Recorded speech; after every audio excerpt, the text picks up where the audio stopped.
Better put my phones on Do Not Disturb. Hi, Matt. Hey, happy Thursday. Happy 101st day. Okay. Happy May Day. Happy the beginning of the second 100 days. That's right. I'm sorry, ma'am? Started with a blast. It did, didn't it? It did, so to speak. All righty. I hear it's beautiful outside. I wouldn't know. Well, you know, we could do these outside. You know, we could. As a matter of fact, we could. Don't tempt me. Lincoln Memorial's closed. It is, and then that beautiful garden atrium area that no one's in at the C Street entrance of this lovely building with a lovely statue. I'm recommending tables and umbrellas and chairs, vitamin D. Be a lot of that. All right, you guys. So thank you all very much for being here. Happy May. May Day celebrated in a very different way in my world than the usual May Day. But yes, thank you everyone for being here. We do have an announcement here at the top as well. And let's get started, and then I'll be taking your questions. I won't answer all of them, but I'll be certainly taking them. We're going to try. We're going to try. That's always my effort. All righty. So as President Trump passes 100 days in office, he continues to deliver for the American people. President Trump has nominated, and the Senate has confirmed, more key foreign policy leadership positions in his first 100 days than during the same period of any of the last 4 administrations. On Tuesday, Tillman Fertitta has been confirmed by the Senate as our new ambassador designate to Italy and San Marino. Yesterday afternoon in the Oval Office, Secretary Rubio swore in Warren Stevens as the new U.S. ambassador to the United Kingdom. Thomas Barak also took the oath of office yesterday as the new U.S. ambassador to Turkey. And David Perdue took the oath of office yesterday as ambassador to the People's Republic of China. President Trump selected each of these talented individuals as his ambassadors to advance U.S. priorities in each of those countries. Yesterday, Treasury Secretary Bessent also announced the signing of a historic agreement to establish the U.S.-Ukraine Reconstruction Investment Fund. This economic partnership marks a significant milestone in U.S.-Ukraine relations. This initiative will attract private sector investment, create jobs, develop secure supply chains, and drive economic growth, providing a solid foundation for Ukraine's recovery from the war. President Trump envisioned this partnership between the American people and the Ukrainian people to show both sides' commitment to lasting peace and prosperity in Ukraine. With that in mind, President Trump and Secretary Rubio have identified Ambassador Julie Davis to serve as the chargé d'affaires in Kyiv during this critical moment as we move toward a peace agreement to stop the bloodshed. Ambassador Davis is a distinguished career member of the Senior Foreign Service, holding the rank of Minister Counselor. With a robust background in international diplomacy, she has served in pivotal roles over the last 30 years. Ambassador Davis is currently serving as the United States Ambassador to Cyprus, a position she has held since February 2023. This moment in time is one that calls for the department's best, and Ambassador Davis is the President and Secretary's choice. Also, a quick point of personal privilege. In 100 days, I and the spokesperson's office have had 100 press engagements. This is on top of the Secretary's unprecedented transparency in interviews, gaggles, and other press. The Trump administration is, as we now can tell, the most transparent administration in history. And this matters because it allows the American people to not just see what's going on, but which they of course deserve, but to be a genuine part of it. It's also a reminder to all of us who is in charge here. The American people tapped President Donald Trump to represent them in this historic endeavor. And with that, I will take as many of your questions as I possibly can. Yes. Do you want to do? Yep, well, let's do it. We'll talk to Andrea Mitchell. Yes, ma'am. Would the Secretary consider a request from the President to replace Mike Wallace temporarily or in another fashion, if that is something that the President thinks would be good for the country? Is that something that the Secretary would consider. I'm not going to jump ahead of thinking what the Secretary might say or do in any context. What we do know is that the President is, in fact, the one who is running this country. It is his leadership and vision that has set the tone and the trajectory and the policy. He has put together a cabinet that understands and operates within a commitment to the nature of the President's vision. And we do know, of course, within all aspects of this, especially with foreign policy, there has been tremendous success in our foreign policy, and of course it continues. And that is a dynamic that's not going to change, but is a result of President Trump's vision and his day-to-day work in making the situation possible and functional. And of course, I would say certainly with what we've done in 100 days with getting people to the table, the nature of what is happening with the Houthis, the fact that Iran is at the table, it is a tremendously successful foreign policy, and whatever the president decides, it will be successful. Tammy, All right, sorry. now, so we've got a lot of activity down here in the first Let me row. just read Something that's just come out from the president. Yeah. So All right, great, already- terrific, terrific. The president has just written on Truth Social that Mike Waltz is going to become the new U.S. ambassador to the United Nations. Well, there you Therefore, go. no longer the National Security Advisor. Fabulous. And in addition to that, he says that in the interim, Secretary of State Marco Rubio will serve as National Security Advisor while continuing his strong leadership at the State Department. Do you know how long he's going to be serving in both roles? It is clear that I just heard this from you. This is the magic. Well, I have some insights as to the potential of certain things that might happen. But when the president, and this of course is all presidential decisions, right? So I'm with the State Department.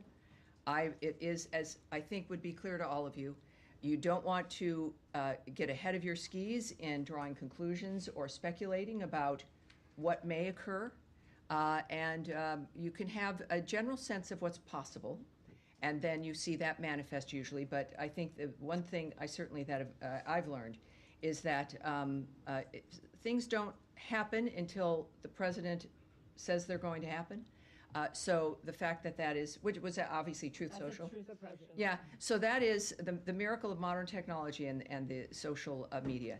So that is an exciting moment here. I think that, as I know Secretary Rubio, this is a man who, as I think you all know, has worn several hats from day one in managing the nature of what's happened here at the State Department, at USAID, and he's someone who is well known by the president. The president makes perfect assessments about who would implement his agenda, and in this case, he's chosen certainly the secretary and Mr. Waltz to facilitate his agenda moving forward.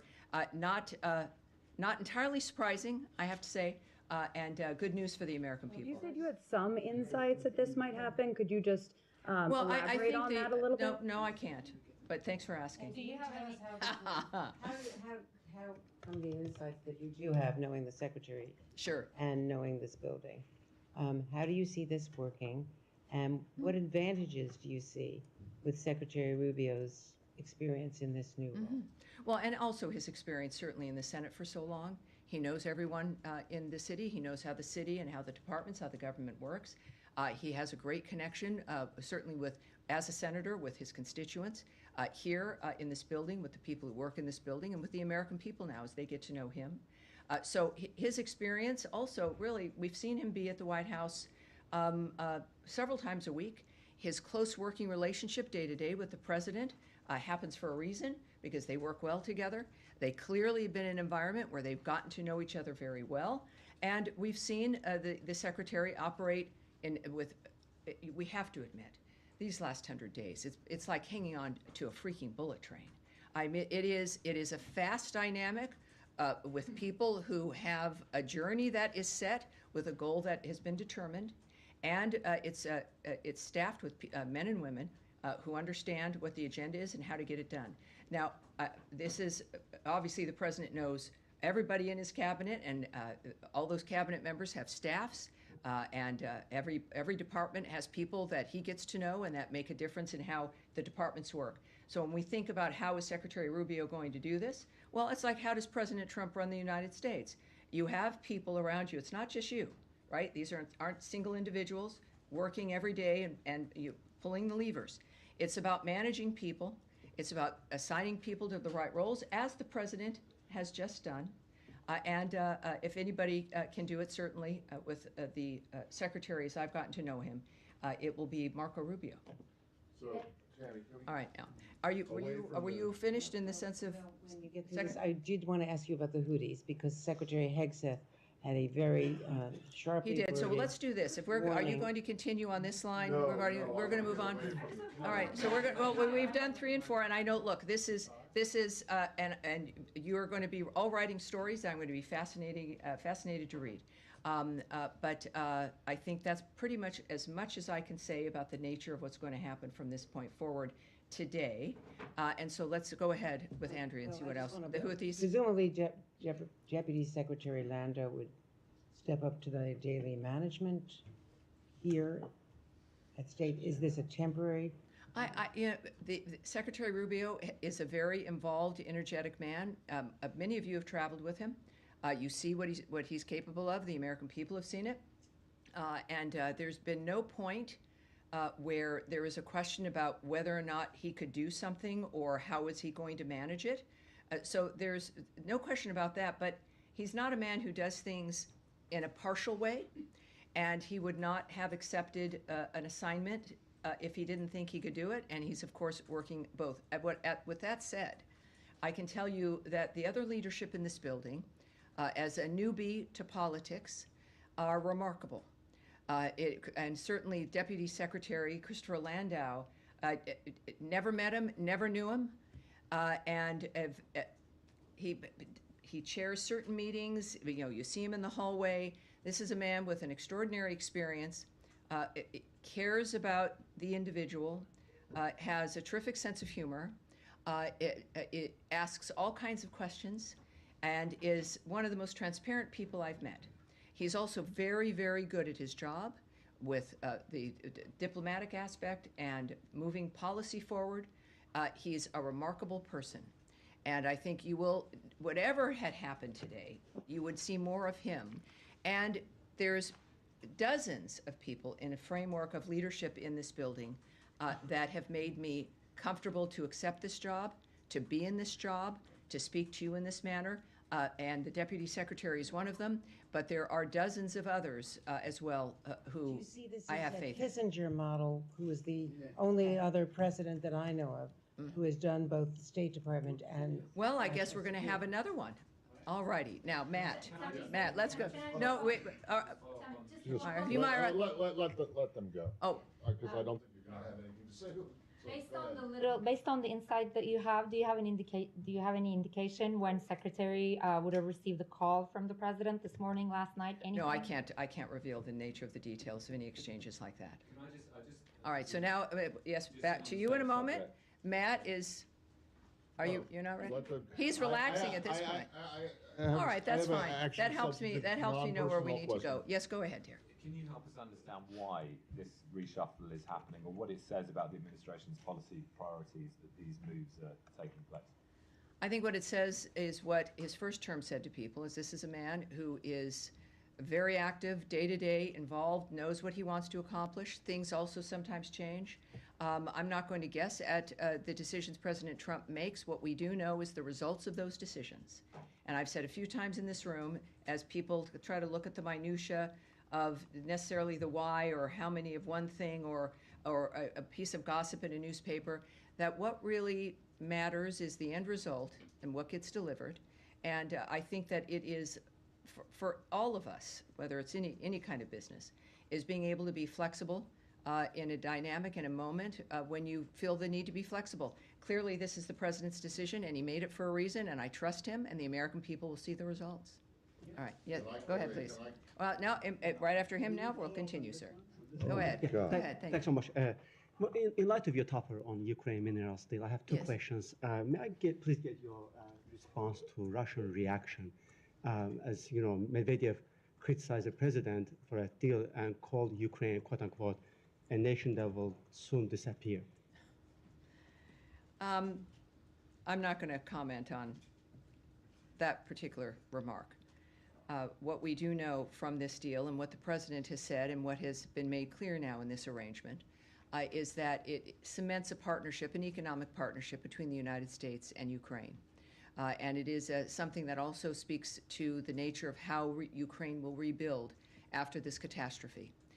It is a terrific deal. I think that it is, and again, it's the U.S.-Ukraine Reconstruction Investment Fund, and it involves much more than just the critical minerals. I think some of the, certainly what I think Ukraine understands and what we intend is that this is not just a financial arrangement. This is a bonding between two countries that will make a difference for a nation, certainly in Ukraine's situation where they have a friend, and the rest of the world will notice that when you have a friend like the United States and when we are in business with you and in your nation, it creates a stronger national security for everyone involved. And certainly in this case, when it comes to the profits that are generated, that is then reinvested into Ukraine for the rebuilding dynamic that is going to obviously have to happen. It's a time where, as the secretaries noted just a few days ago, as I mentioned to you, as a matter of fact, on Tuesday, that it's time for both of the nations involved in this conflict to come up with concrete proposals about how this conflict ends. And this relationship now with Ukraine reinforces the commitment of the United States to that nation. It's for the world, it's better off. It also reminds the American people and the world that support of another country can take many forms, and that national security can be reinforced in many different ways. And that's what this arrangement accomplishes. And on that line, Tammy, the president last week was explicitly clear when he posted out a clear message to Putin saying, Vladimir, stop. Is there any disappointment on your end that Vladimir has not stopped? Well, this is, again, why the president is the president. The American people wanted Donald Trump in office. He has shown, certainly in his first term, that he is willing and capable of taking the action that's necessary to achieve his goals. He has done more than one would expect on the issue of diplomacy because he truly believes that people can come to a decision here to stop carnage and a meat grinder in that area, and for the world and for the American people to see what that outreach has been and how certain people have responded, which then clearly informs the president and those who work with him, including Secretary Rubio, about the decisions that they need to make. So I think that it's certainly the secretary has been clear that we are watching Putin's actions, right, not his words, and in the process, he's refined a very specific timeline. Weeks ago it was weeks, a few days ago it was days, that this would be a pivotal week, and look at that, it has been. All right. Yes, yes, sir. Thank you very much, Tammy. Last week, I had the opportunity to attend the Kurdistan National Prayer Breakfast in Erbil, which was attended by 800 guests from around the world, particularly from the U.S. My question is, what is your view of such an event and of religion's freedom in the Kurdistan more broadly? I have many opinions about that. Which I can't speak about here, of course, at this podium. So on the issue of the event, if we want some answers and some commentary from the State Department, we'll send that away for you, but we'll take it from there. Here we go. Sean? Sure. Thanks. To change topics. India-Pakistan.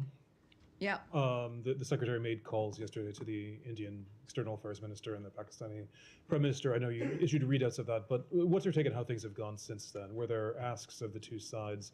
Do you think his calls for de-escalation have been taken to heart? Again, the details of what has transpired in those conversations, he spoke with the foreign ministers of both countries, of course, but we've also spoken to not just the Secretary, but there's been communication at all levels in that regard. And there is a few more things, though, that I do have for you, and I want to make sure I get to them. as we watch this unfold. It's not unfamiliar to us regarding the region. Obviously, it does continue to evolve, right? That's something we've all seen. We are monitoring closely. Yesterday, for those of you who were unaware of this, the Secretary spoke with Indian External Affairs Minister Jay Shankar and Pakistani Prime Minister Sharif. As the President articulated to Prime Minister Modi last week, the United States stands strong with India against terrorism, and Prime Minister Modi has our full support. The Secretary encouraged both countries to work toward a responsible solution that maintains long-term, I should say, let me correct that, a responsible resolution that maintains long-term peace and regional stability in South Asia. We continue to be in touch with the governments of both countries, as I mentioned, at multiple levels. And that's what I have for you in the sense of the general overview after those phone calls. You want to follow up on that? And I see all of you. We'll continue. We'll continue. But just to follow up, and I said that there's been since then. I mean, the calls to de-escalate. Do you think those are being heeded? And are there particular asks, particularly of the Pakistani side? I know that all I can say is that, and what has been conveyed here, is that there's constant involvement. This government is in constant communication. We are asking for a responsible resolution from both parties, and beyond that, there's nothing I can give you any other details. But we're involved. All right, now you had some other. All right, back right there. Thank you, Tammy. Two questions, one on Syria and the other one on Iran. I'm sorry, please, one at a time, please. Syria and Iraq. Yeah. Iran or Iraq, please. Yeah. All right, now, please, let's not, I know there's a lot of, this is a room where many of you are reporting for certain regions and for certain countries. There is a lot of passionate things going on. These are existential issues. I'm in a position where I think many of you know me to some degree, where the decorum has to be maintained for us to be able to have these kinds of conversations. And I want all of you to be in here. And I want all of us, as much as we can, to speak about these issues. So please be patient. And sometimes people leave here unsatisfied. Other people leave here early because they're unsatisfied early on.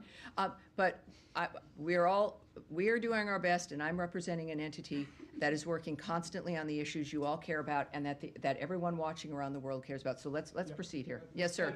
No, let's not continue with the interruptions.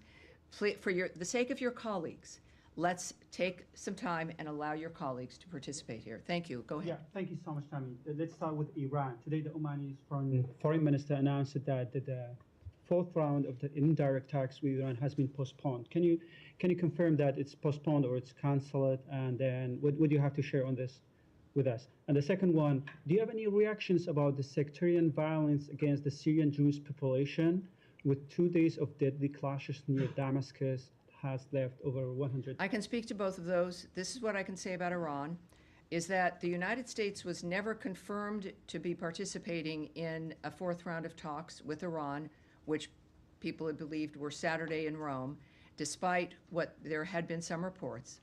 The timing and the venue had yet to be confirmed. I think, again, I would say this is a fluid situation, and I'm obviously saying things to you that are somewhat indistinct, but we expect another round of talks that will take place in the near future.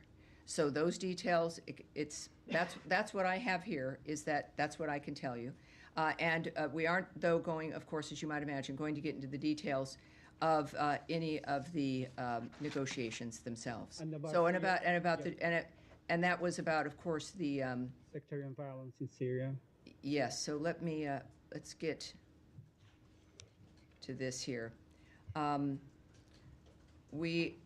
As we always are in these regions, we're closely monitoring, so we're aware of this, to say the least, including the recent violence against members of the Druze community, so that we are watching that for sure.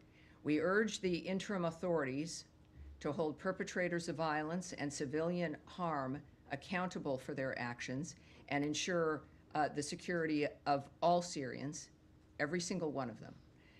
And it is, that's all I can say. That's all I can say on that. All right. All right, Thank all right, go, yes, sir. Thank you, Tammy.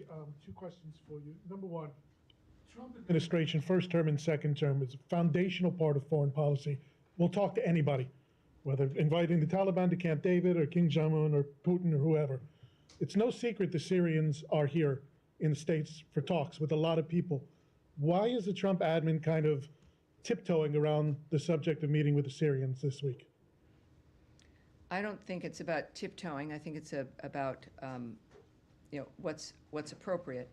I can tell you that Department of State officials met on April 29th with the Syrian interim authorities in New York.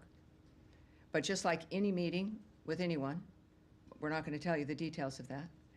As a general matter, some of you might not know, but we don't comment on private diplomatic conversations. That would kind of ruin the point of them. We continue, though, we can tell you, to urge the interim authorities to choose policies that reinforce stability for Syria's citizens, assure peace with Syria's neighbors, develop Syria's economy, and result in good faith cooperation with the international community. And any future normalization of relations or lifting of sanctions, as an example, which we are asked a lot at this podium, will depend on the interim authorities' actions and positive response to the specific confidence-building measures we have communicated. And those are that they should fully renounce and suppress terrorism, exclude and remove foreign terrorist fighters from any official roles, prevent Iran and its proxies from exploiting Syrian territory, continue taking steps to verifiably destroy Assad's chemical weapons, assist in the recovery of U.S. and other citizens who have been disappeared in Syria, and ensure the security and freedoms of Syria's religious and ethnic minorities. I appreciate you That's it. confirming the meeting. Thank you. Yes. Thank you, Tammy. I actually have a follow-up on that. So Okay. those were the demands that U.S. basically sent to the Syrian interim authorities. And then they sent back in writing a response saying, we have done some of these things, and then we're working on other things. So what is the U.S. assessment at the moment on Syrian interim authorities' progress? And was there any, because they want a clear roadmap for permanent sanctions relief. Was that somehow like discussed in that meeting? And did you guys give them a clear timeline on when that would happen? Obviously, I can't tell you that, but you got to ask. I understand that. Look, I think we can all determine what the framework is and if it has been met when there's action. So I don't want to, I can't say what I was just going to say. Because it was, no, I know I could, but I won't. I shouldn't. So there's things you can do, and then there's things you should do. So it does sound but like no. the U.S. is not that satisfied No, with do what not they've done. draw conclusions, Okay. which sometimes people tend to do. My point is that if you're wondering, when our requirements, of which I've detailed some of, are met, you will see action from this government. If there is no action from this government, we would have to presume that that's, that certain things haven't been met yet. As far as to what was discussed in New York, that can't be discussed. I certainly have not been told what the details are of that particular meeting. And if I was, even though you're wonderful, I would not share it with you. I'm sorry. All right. Yes, sir. Yes, sir. Yes. No. But yes, in the white shirt. Yes, sir. I'll move to Gaza if you don't mind. Of course, please, sure, certainly. For 2 months now, there have been a blockade of Gaza, that no aid is coming in from the Israelis. There is so many reasons for that, I understand. But the president a few days ago said that food and medicine should enter Gaza. Yes, he did. He said more than that, even. Yeah. But the Israelis are not, doesn't seem that they are listening yet. I mean, food is still not there. There is a lot of signs inside Gaza, according to a lot of international organizations, a sign of famine growing in Gaza. Fear of famine is growing in Gaza. Whether the administration is doing more to push or pressure the Israelis to allow. Obviously, at this point, we've, as I've noted, we've always, we have a policy. We want the aid to resume. We want humanitarian supplies and assistance to resume, as long as it can be safely moved in and there's no looting and people aren't getting mugged and it's not being stolen. And I mean, there are some standards about when you're going to send somebody into essentially a war zone. And I don't think that's a very high bar. At the same time, what are we doing? Well, the President of the United States is engaging in this as well. We have wonderful envoys, people who have changed the world and saved people's lives and get the impossible done. And then you have Donald Trump, who said in more detail, I have it for you here, he said regarding Gaza, we've got to be good to Gaza. These people are suffering. There is a very big need for medicine, food, and we are taking care of it. How that is manifesting, and we talked about this a little bit on Tuesday, I can't give you those details. But when the President of the United States is describing and effectively announcing that action is being taken, and especially this president, you know that is happening. The details of which I can't share with you. I know that, of course, we stand with Israel. They are one of our greatest allies. Our relationship with them is excellent, and we work with them and support them in what their needs are. But in this case, I think we have the best answer regarding the attitude of the United States, and that comes from President Trump. Yes, sir. Behind you, sir. Behind you, sir. Yes, behind you, sir. Sir, this is not going to. No, Saeed. We will. Please. I've never had to do it, Saeed. I've never had to do it, and I will do it, Saeed. There are many other people here, obviously many also who have concerns about the same city or have different kinds of questions and want the same kinds of answers. This is not the 5th grade. This is the State Department of the United States. You're here. It is a privilege. I like, Saeed, I see you during the gaggles and every day, and I like you very much. And I understand your passion, but you are not directing this conversation or this room. Thank you. Yes, sir, please go. Do you believe that the recent mineral deal with Ukraine sends a clear message to those who have accused President Trump of being sympathetic to Russia? Yeah, I think that there's a lot of media that goes on when you're dealing with issues of negotiations. The answer, of course, is not to not speak to people. And that was the idea and the theory for the last administration, where Russia wasn't spoken to for at least 3 years. And so even a lot of heat of the idea of speaking to Putin. There was a lot of heat when he went to visit Kim Jong-un. But Secretary Rubio is very similar when it comes to what President Trump's view is that people have to be spoken with, face to face, one-on-one. That diplomacy is about human beings making arrangements, talking about things, finding a common ground. And you really, in all honesty, I know we got used to a lot of like non-human contact during COVID, and that is one of the biggest disasters to hit humanity that we can imagine that was enforced on us.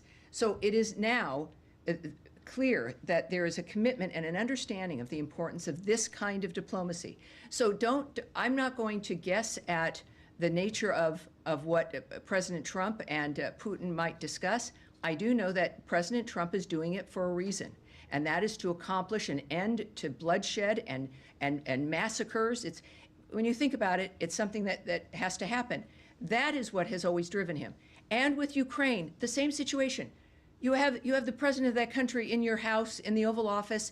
You're supposed to have signed this deal that day when President Zelensky decided that was just not going to happen, I guess. And yet it didn't end the relationship. They meet in Rome. They sit down with each other. And then this happens again. We know this is important to all of us and to those men and the women as well involved in these negotiations.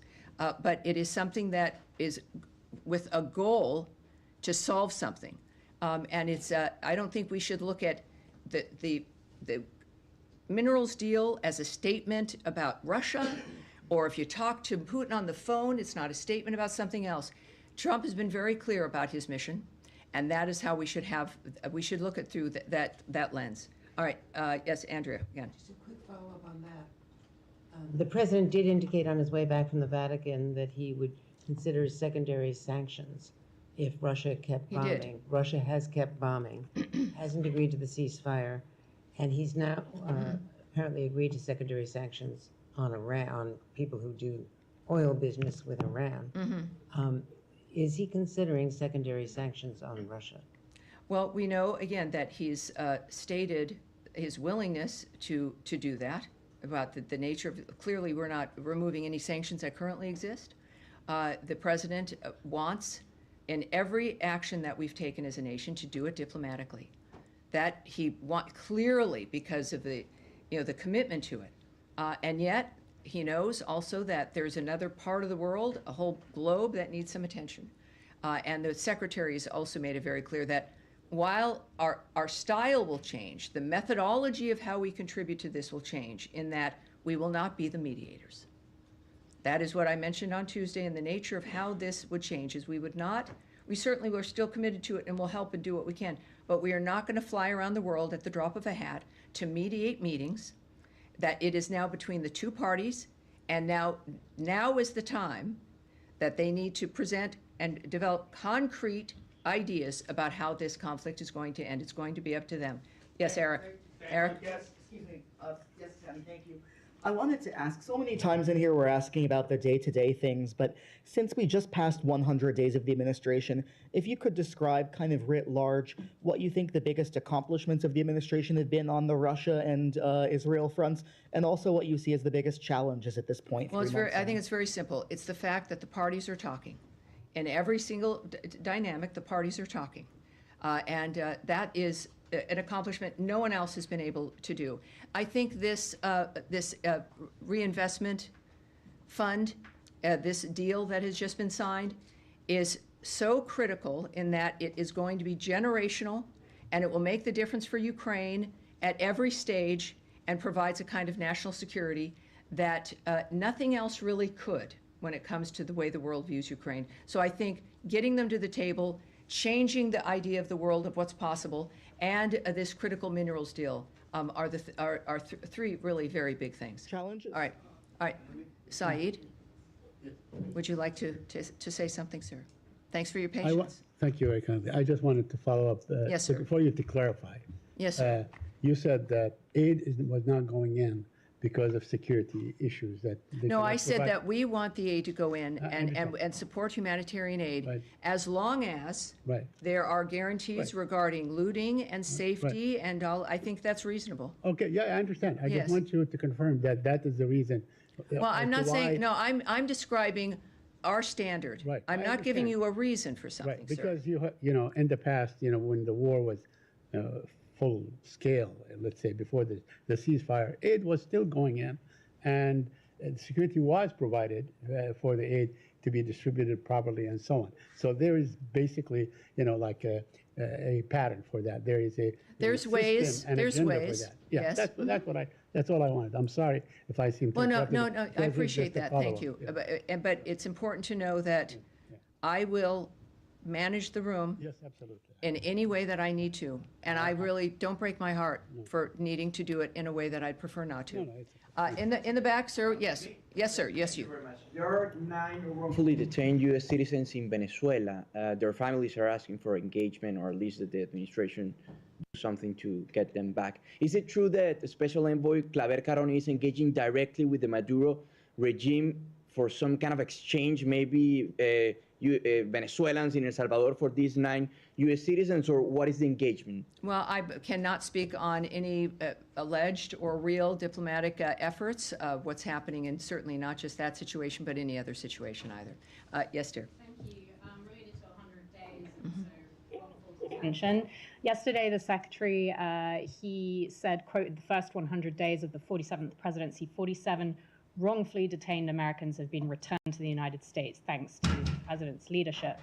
I just wanted to ask whether he was aware that wrongful detention is a specific determination made by the State Department, and that it involves looking at the criteria within the Robert Levinson Act to determine whether a case of an American detained abroad is wrongful detention, or whether that term, wrongful detention, has now changed under this administration to encompass a bigger group of Americans detained abroad, even if they don't fit that criteria. Well, I believe he has a tweet out that refers to 47 unjustly detained Americans.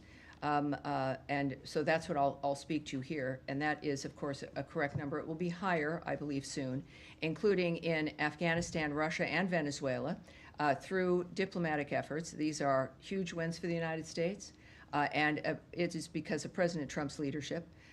What we can also tell you, I think this happened, was it yesterday, I believe? I'm pleased to report that President Trump has secured the release of another U.S. citizen, Yoris Zankovich, from Belarus.